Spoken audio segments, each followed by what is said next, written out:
juste, je clarifie. Vous affirmez en gros qu'il a des sortes, ce qu'on pourrait appeler des escadrons de la mort qui tuent. C'est ça. C'est ça. C'est extrêmement grave, ce que vous dites. Les images sont là. Sur les réseaux sociaux, Oui, mais vous ça, pouvez les réseaux disposer de sociaux, toutes oui. les images. Bon. Alors, vous avez dit quelque chose.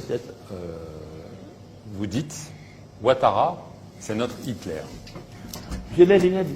Oui, mais j'aimerais bien quand même qu'on comprenne, parce que si vraiment Ouattara c'est Hitler, vous ne pourriez pas être opposant et encore moins vous exprimer comme vous êtes en train de le faire maintenant. Vous savez bien ce que Hitler réservait à ceux qui s'opposaient à lui.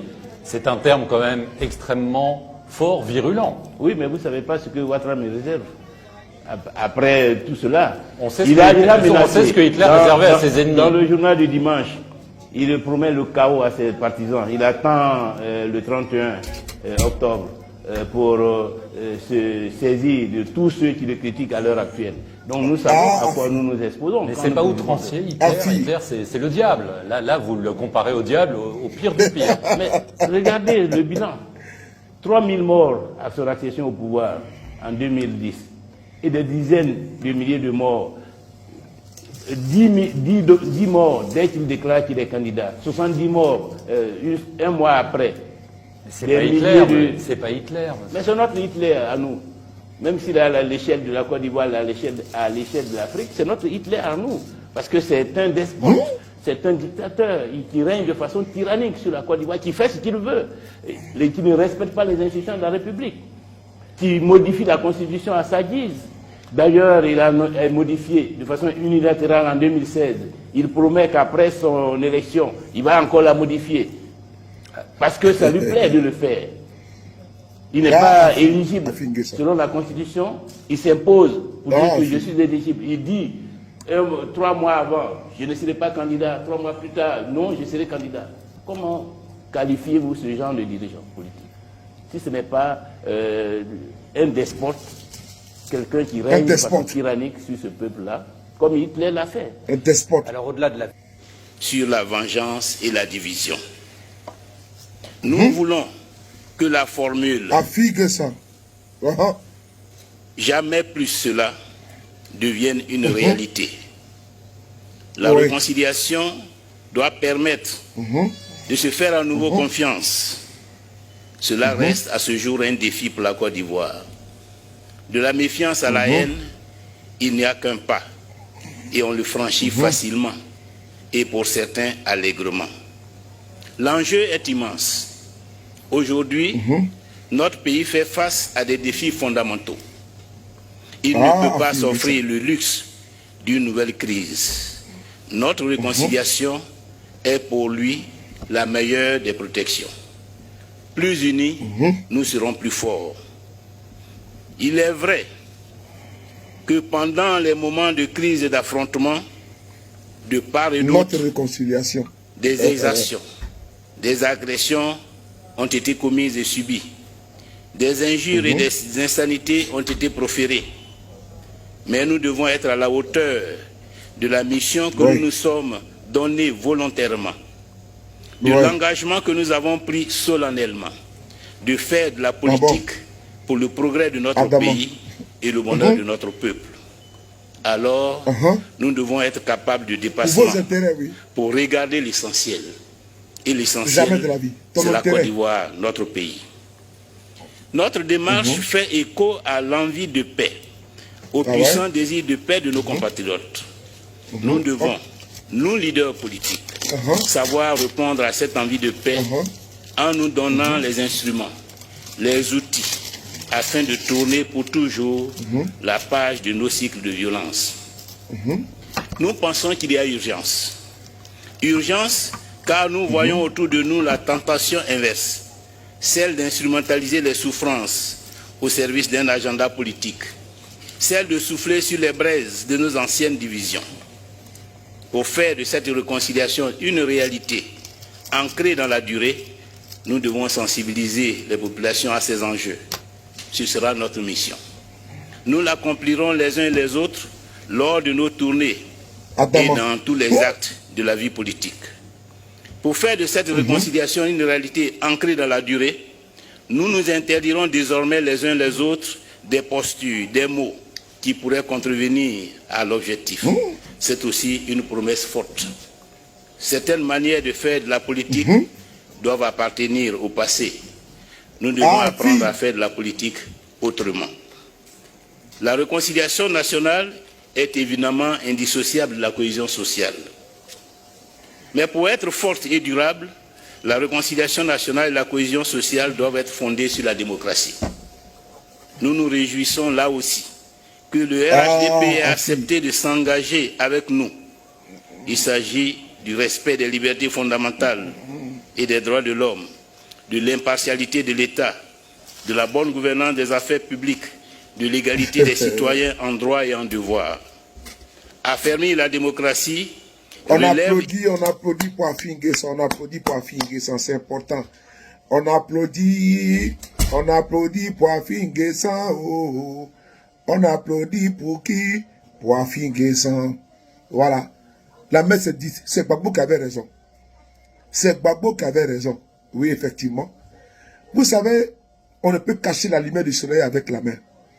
Ce monsieur a été interrogé en 2019 sur son alliance, ses accointances, sa corruption avec le RHDP. La preuve est là aujourd'hui. Il a traîné, il a rejeté, mais il a fini par vomir. Il a vomi ce qui était lui-même, ce qui était en lui. Aujourd'hui est devenu le terrain fertile de certains politiciens de Côte d'Ivoire. Les politiciens fainéants, les politiciens biberonnés, qui ont fait de leur programme de société et de gouvernement la réconciliation ou la paix.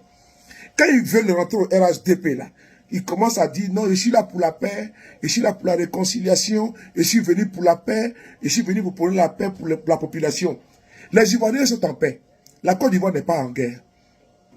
Les Ivoiriens sont en paix. La Côte d'Ivoire n'est pas en guerre. Mieux, la Côte d'Ivoire aujourd'hui, là, elle a besoin, elle est en toute quiétude. Celui qui s'aimait la chienlit, là, il s'appelle Ouattara, comme l'a dit Afinguessan. Que Ouattara est un despote, Ouattara est un tyran. Afinguessan l'a dit ici devant tout le monde. Sur la chaîne de télévision France 24 en Mondovision. Afinguessan a dit Ouattara est un despote. C'est aujourd'hui, il s'assoit sur la table du despote pour manger. C'est aujourd'hui, Afinguessan vient nous parler de quoi? D'alliance pour la population. Le peuple de Côte d'Ivoire ne se reconnaît pas dans l'alliance d'intérêt entre Afinguessan et le RHDP. Non. Il faut arrêter d'utiliser abusivement au nom du peuple de Côte d'Ivoire. Quel peuple de Côte d'Ivoire? Quand vous êtes dans vos calculs politiques mesquins, quand vous êtes dans vos calculs politiques d'intérêt, on met en avant, on met comme un paravent, on met comme un, comment dirais-je, comme on brandit les bandeaux, les banderoles du peuple, au nom de la réconciliation, le peuple, au nom de l'union, le peuple, au nom de la paix. Mais de quel peuple vous parlez? Ce peuple aujourd'hui qui tire les diables par la queue. Quand Afinguessan parle d'instrumentalisation des douleurs du passé, parce que ce monsieur n'a toujours, c'est-à-dire que c'est la même qui est tombé amoureux de son geôlier, Afinguessan, Tchemouni, on le comprend aisément. Lui qui était le porte-parole de la désobéissance civile ici en 2020. Afinguessan, l'homme qui a été toujours quelqu'un de corrompu, quelqu'un de vendu, quelqu'un qui n'a jamais su assumer lui-même sa propre identité. Afinguessan, aujourd'hui, est venu prouver à la face du monde la lâcheté, l'indignité. Il est venu prouver à la face des Ivoiriens qu'il n'en vaut pas la peine, qu'il ne vaut pas même un centime de franc CFA. Afinguessan s'est déshabillé devant le monde entier. Quelle honte! Quelle honte! C'est là même qui était le porte-parole, qui était le fer de lance de la désobéissance civile aujourd'hui, pour se couvrir, pour pérenniser ses acquis, pour pérenniser ses intérêts égoïstes, ces politiciens biberonnés, ces fainéants politicards, aujourd'hui brandissent les bandeaux, les drapeaux de la réconciliation et de la paix. On va sillonner. De quel peuple vous allez parler en Côte d'Ivoire? La Côte d'Ivoire est-elle en guerre? La Côte d'Ivoire est-elle divisée? Non. Mais c'est votre discours, votre raccourci caméléonique là, qui vous pousse à vous verser et à déverser cette insanité, à déverser votre bile de soi-disant réconciliation. Ce peuple de Côte d'Ivoire ne se reconnaît pas en vous. Parce que vous vous battez pour vos poches, vous battez pour vos intérêts, vous battez pour votre ventre. Aucun peuple de Côte d'Ivoire ne se reconnaît à toi, Afin N'Guessan, papa. Aucun peuple de Côte d'Ivoire. C'est Gbagbo qui avait raison. Quand il a dit que ce monsieur, il n'est pas crédible, là, il faut laisser l'enveloppe vide. Là. Et puis ils sont partis là. Ils avaient complètement raison. Le peuple de Côte d'Ivoire aujourd'hui voit la vérité en face. Tu as renié, tu as rejeté, tu as nié tout ce qui a été dit, que tu étais en deal avec le RHDP. La vérité est là. Il fallait vivre pour voir. Mais force est de constater que tous ces Kofi n'a pas eu la même chance. Tous ces Kofi que tu as demandé qu'ils se battent pour la démocratie et l'état de droit là, il a été décapité. Par qui? Par le même régime de Ouattara. Aujourd'hui, il est où? Ses parents ont perdu, ses enfants ont perdu, parce que tu l'as manipulé, vous l'avez manipulé. Et aujourd'hui, le despote que tu as décrié, le despote que tu as crié, le despote que tu as affirmé, le despote que tu as brandi à la face du monde, ce despote-là t'a conquis. Les tyrans que tu as crié, le tyran que tu as décrié, le tyran que tu as mis à nu devant à la face du monde, ce tyran-là t'a dompté.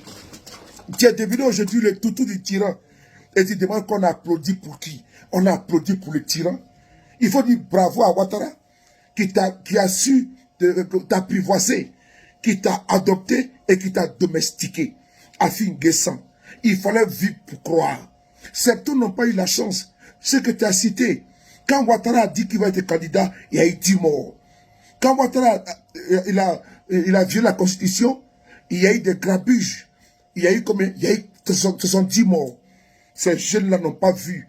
Ces jeunes-là, il fallait qu'ils vivent pour voir que quelqu'un allait se renier, que quelqu'un qui les encourageait hier, un certain Mabri Toqueuse, un certain Amontano, et voici maintenant cette cohorte, oui, cette meute, à la tête de gondole Afin N'Guessan, qui vient nous dire, on va signer l'alliance pour la démocratie, l'état de droit, on va signer les alliances pour la lutte contre la corruption, et tout ça, les choses vont changer. Que du folklore, que de la distraction. Parce que tout ce discours que tu as pondu, ce discours mielleux, ce discours bien écrit sur papier glacé, ce n'est que de la diversion. Quelle honte totale. Toi qui portes aujourd'hui sur ta conscience des centaines de morts de 2020, toi qui aujourd'hui a bradé les FPI, qui s'est battu pour acquérir, pour arracher le multipartisme, qui vient brader vilement, sans honte, les FPI. Donc on comprend aisément que Gbagbo a eu raison très tôt. Il a été incompris par certains qui n'avaient pas compris ton jeu, ta malice, ils n'avaient pas compris ta fumisterie, ta roubladise. Aujourd'hui, ils ont compris qu'Afin N'Guessan voulait aller. Celui-là qu'il appelait despote, celui-là qu'il a baptisé tyran, jusqu'à aller dire que Ouattara est le Hitler de la Côte d'Ivoire. Oui, Hitler t'a dompté. Oui, Hitler, Ouattara t'a apprivoisé. Oui, Hitler t'a domestiqué.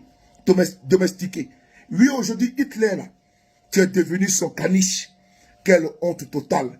Oui, le Hitler qui règne en Côte d'Ivoire, comme tu as eu tellement peur, tu as préféré te cacher dans un placard. Le peuple au nom de qui tu parles ne t'a donné aucun mandat pour que tu parles en son nom.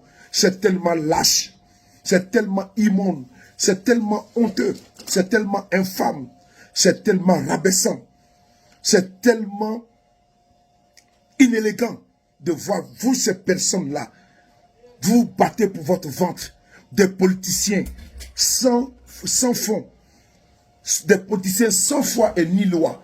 Des gens qui pensent seulement à leurs acquis, à leurs intérêts égoïstes et qui mettent au devant toujours le peuple. De quel peuple tu parles?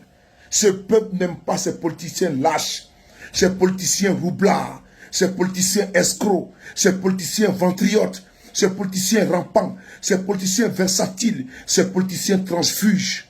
Non, ils n'aiment pas ces politiciens caméléoniques, ces politiciens sans dignité. Et Afin N'Guessan, l'histoire de la Côte d'Ivoire retiendra un homme sans scrupules,